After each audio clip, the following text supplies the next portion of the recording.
Hello, this is Northwest Trains. I'm Tom. I'm in the office today rather than the loft. It's a bit warm up there unfortunately, so down here today. I've got a bit of a haul video today.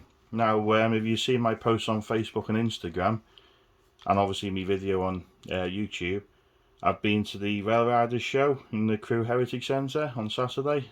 So really good show, really well organised, and definitely be going again. It was actually my first time as well visiting the Crewe Heritage Centre, so it was something different.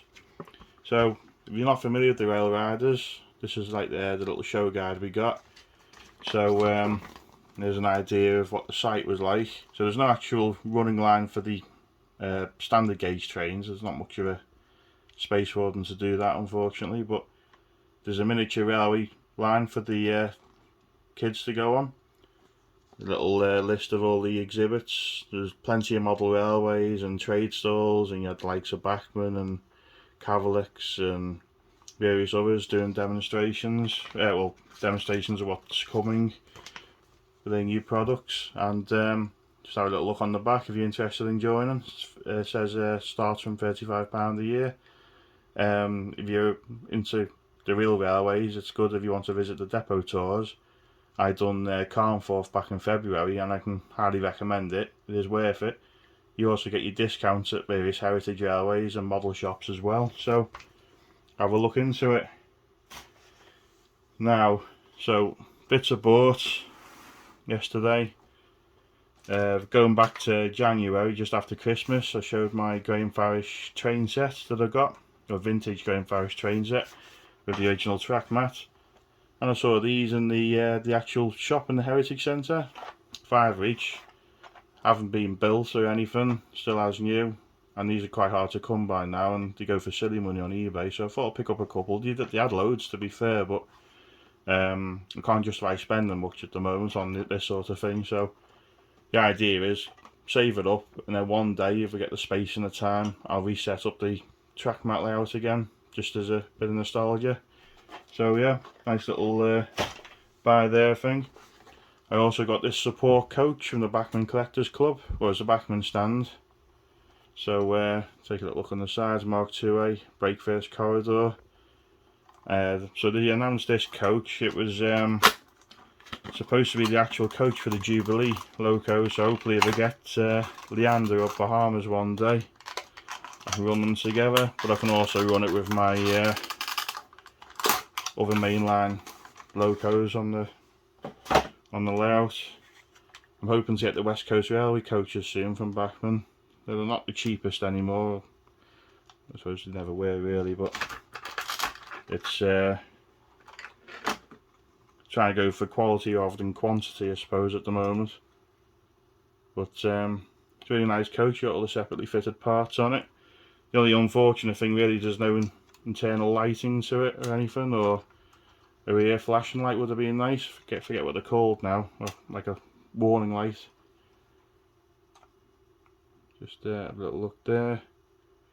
So got all the under detailing, not that you'd see much of it anyway, but it's there. I'm sure these even metal wheels. I think they are, yeah. Yeah, it's a nice coach. Like I say, very expensive for what it is, but I did want one, and like I say, I'm going to have to start selling off some of my older, more basic models to finance these ones, but you know, you get the odd decent purchase every now and then. Now, another thing from Sawyer Models, I got these seated figures. So they're quite grubby looking, so I'm guessing they're supposed to be from like the early 1900s, but I thought when you go to heritage railways, a lot of the people dress up for the time period, so some of them are going to be in the engine shed yard having a sit down, having a break. Others can be in the station. So I'm trying to collect more seated passengers rather than have all the same, which is there's not much variety to buy really. I got this from Northwestern Models as well to go on my little street scene by the Heritage Station. So it's got a little bloke washing his windows, so that was £7.50. So again, he's got loads of nice little accessories like that if you want to check him out. Also, we just reach over for my little rocket model. So this is the Hornby rocket. So I'll just put it down there, don't want to break it. Now I've had this since it was released in 2020, but I've only been able to run it a handful of times because it's not DC fitted. I've always been put off trying to DC fit it because some people say the decoders fit, some say they don't. But speaking to a few people yesterday, they said that the Hornby one should fit fine, so I went and bought one while I was there. So hopefully it'll fit in the barrel okay and I'll be able to run the rocket in the next running session. So that's that. Move that out the way without breaking it. Now I mentioned in the last haul video that I got me Fairburn for my birthday, and it actually arrived back in the post damaged and it was sent back to Olivia's trains. It ended up getting sent back twice because the first time it wasn't rectified, so I was hoping for a new body. I wasn't getting my hopes up too high because I know how hard it would be to find a new body for it. But we'll show it in another video. You can see the pipe there has been glued back together where that snapped. One of the lights had come off, so they glued them back on. So apart from that, really now it's not really noticeable any of the damage, so they've done the best they could, I think. But when you're spending a lot of money getting these sound fitted, this has had the sound, cab light, smoke, front lamps, just like my other Fairburn. So we'll hopefully have a double header running session at some point, so keep an eye out for that. I'm not getting out of the box now because I don't want to damage it again. It's going to go sit in the box that's back in the loft and on the layout, and once it's on the layout it's staying there. Right, so I think the final thing from yesterday was the mystery bag from Sawyer Models. So I had the £10 bag in the past, and now I've gone for a £20 bag just to see what it's like. And these are really popular because the 00 bags are completely sold out. So he was having to make a load yesterday evening, I think, for this morning. So they are popular, and like I say, if you know someone who likes model railways and don't have a clue what to buy them because you what they like, a little mystery bag might be a nice idea. So it's always something worth thinking about, isn't it? So right, I had to wait to do this video to see what's in it. Right, let's have a look. Try and get one piece out at a time. So we got some leaflets, model area exhibition in Leyland. Again, you want to pause that if you want to have a look at the details on it. It's quite a nice little exhibition, Leyland. Been there quite a few times. This will be a show definitely worth going to, so keep an eye out for that one if you don't live too far away. I can highly recommend that. And also where this lucky mystery bag came from, Sawyer Models. Again, got a nice little shop in Leigh, go and take a look. They even have a load of model railways in there. So, oh, another leaflet, another exhibition, Liverpool. So again, if you're in the area, go and have a look. Right, see, we get the goodies now. So number one, nice little thing, some horses. So my last engage there, I did have horses on, funnily enough, so yeah, that'd be interesting. Something to put in the field, isn't it? Ah, we've got a wagon. And I've not got a Dapol engage open wagon yet as well, so that's going to be interesting to look at. Black Park Ruabon, is it? 7 plank. That's quite nice actually, that. £9.50, so I'm sure I should get it out or not really, but it's quite easy to get out there actually. So yeah, metal wheels. Very nicely detailed. It's not, I know it's all moulded and so on, but it does have a bit of depth to it, the detail, for engage. It's a very nice little wagon, that. Quite pleased with that. Oh, it's even got a load in it as well. Wasn't expecting that. The grey Farish ones don't. It does look a bit plasticky, but you could soon weather that up a little bit. Right, what else we got? Enamel paint, matte number 73 Humbrol. Looks like a rust colour, so that'd be useful It will be a useful one actually. Never have enough of that sort of colour. What else have we got? Oh, you can see, oh, golden plant hose. Not sure. But it's a nice little colour to mix in with some scatter. I have to look up what that means. Or anyone knows, put in the comments. And something that's always useful, some really slim track pins. So that'll do for either my N-gauge or 009. We've also got a couple of little trees. So we've got 3 of those. Nice little thing. So that's not bad. I mean, say trees, say worth maybe £1. The wagon now, a bit out of touch of N-gauge prices, but it's got £9.50 on it. So might as well say a tenner, including the trees. £11.85, so that's almost £22, isn't it? It says £2, but even said a quid, 23. 25. And you're looking at least a quid for that, aren't you? Probably 2 or 3 quid now, actually. 26. So that's not a bad little bundle. I'll definitely use the wagon. I'll definitely use the horses, the paint, and I'm sure I can find a space for the trees somewhere. So yeah, nice little bag that. Let me know what you think. I know I think it's Well Chuffed Railways. You see their channel on YouTube. They like these mystery bags. So I'll see if I can put a little link in. Have a look at their videos. And I did see them yesterday. Just seeing that many different people in stalls and stuff, you just run out of time to say hello to people. But yeah, hopefully one day. Anyway, that's that. Now just one little thing quickly before we finish off. I was meant to mention this in my last haul video, but I was conscious that the video was dragging on too long. This is an original Hornby HST. I got this from Sawyer Models. It was absolutely immaculate. I wouldn't normally buy any older Hornby now, because of the condition and how shiny it looked and everything. I thought, yeah, I'm going to have that, because I've still got my original one of these, which isn't in as good a condition as you can imagine. It's a bit more play worn. But I had the idea of upgrading this. I've seen Chadwick Model Railways, and I think it's Staff Pepper Junction as well. I've upgraded these. So I tried first, I DC fitted this with the existing motor, and it did run, but it's too slow. And I've also upgraded the lights on it. So you got directional red and yellow tail lights, headlights. So I thought the next phase is, like I say, I did try and cheat by keeping the existing motor, but it's just not up to it. So I purchased this off eBay. Again, if you want to check his channel out and have a look on eBay. So it's a new Greenfield motor upgrade kit.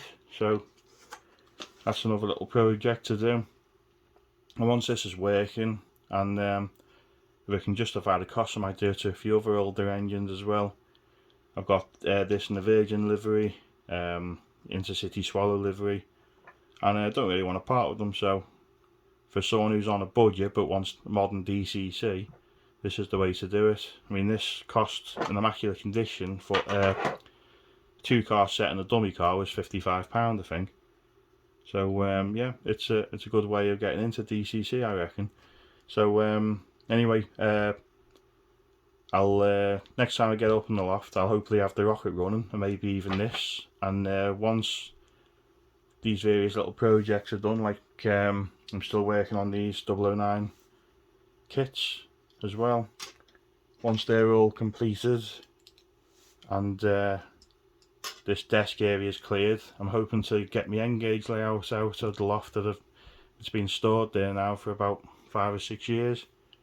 So again, I might put a little link of, it was one of my first YouTube videos I put up as only a basic little running session, but you can get an idea what the layout's like. So it's about just over 4 foot by 2 foot, so that's going to go on this desk here. And hopefully I can get some N-gauge running at some point, especially now while it's warmer and too hot to go up in the loft. I can run something down.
Right, a few days have passed and I'm back in the loft, and as you can see I've been successful in getting the rocket DC fitted.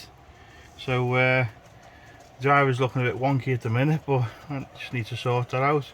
But yeah, it went quite well actually. I had to trim the pins down a little bit on the decoder to make it fit properly, which I was a bit worried about because, you know, I didn't want to damage the decoder. But yeah, it was a success. So if you're buying the Hornby decoder for the rocket, that's what you got to do. And as you can see, I've got both Fairburns on the track now. I think they look pretty good together. So you got the lights on. You can see the new one here has got slightly better lights than the older one. So like the only downside, like I say, is a bit of the damage. You can see this pipe here. It's been glued together and then glued to the body. But you know, accidents happen. They've done their best with it, I think. So that's that. I haven't been able to do any more work up here because it's just been too hot. I'll just show you my makeshift fan over here. It's basically an ice bottle in front of a fan, but it keeps the temperature a bit more reasonable. There's another little clip of the rocket here passing the Hatton's P class. Very happy with it now.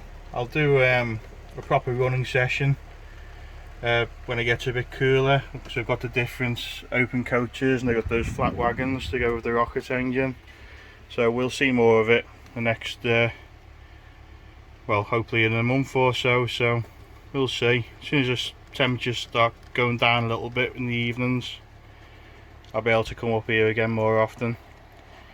I've been checking the track quite frequently actually, because of even though I can't do nothing up here, but I was afraid of warping, and I've come up before and discovered that the station platform had lifted up on one side and it was quite badly bent. It was like tilted up like that. So I've just glued it down quickly with some rocket card glue. So hopefully that'll be okay. But the main thing is the track on the main line's okay. The only bit is, if I just show you over here, this is the only bit so far that I've seen this expanded and lifted up, which is a bit of a shame, but I'll try and get the Dremel on it and see if I can trim it down a little bit. You can see how the coaches go up and down on it there. So far that's the only bit of warped track, which is annoying because of that's the most recent bit of track I've ballasted, but never mind. The narrow gauge line seems fine. Just running the New England loco prints round it just to check everything's still okay. You can see you got some of the old battered up kit built wagons that I've got there. I'm just toying with making little scenes like you see in these yards of the old wagons. So I've just put a couple of sleepers on and rusted them up a bit. This wagon got crushed somehow, so I think I'll put that down and have some weeds growing through it, look good. And then the Fistiniog open coaches I'm building, this is the one I built when I was about 12. So the bogies aren't that great on it anymore, so I took them off and it's now just a coach body ready to be restored. Got more bits to come along to add, especially for the harvest scene. I've been playing around with the walls and stuff as well. So and this chap here I got from the Rail Riders from it was Northwestern Models it was. So he's going to go in one of these buildings here to clean the windows. So yeah, other than those two bits on the layout, it's been okay so far considering how hot it is. It was up to 29 degrees on outside at the moment, so it's probably a bit warmer up here. Anyway, I'll show a clip of the Fairburn moving off, and I'll do a proper clip of the Fairburn running when you know, I've got a bit more time up here. I don't really want to be running the trains for too long now while it's hot. So let me know what you think as usual, and thank you again for watching, and keep an eye out for the next video. Bye for now.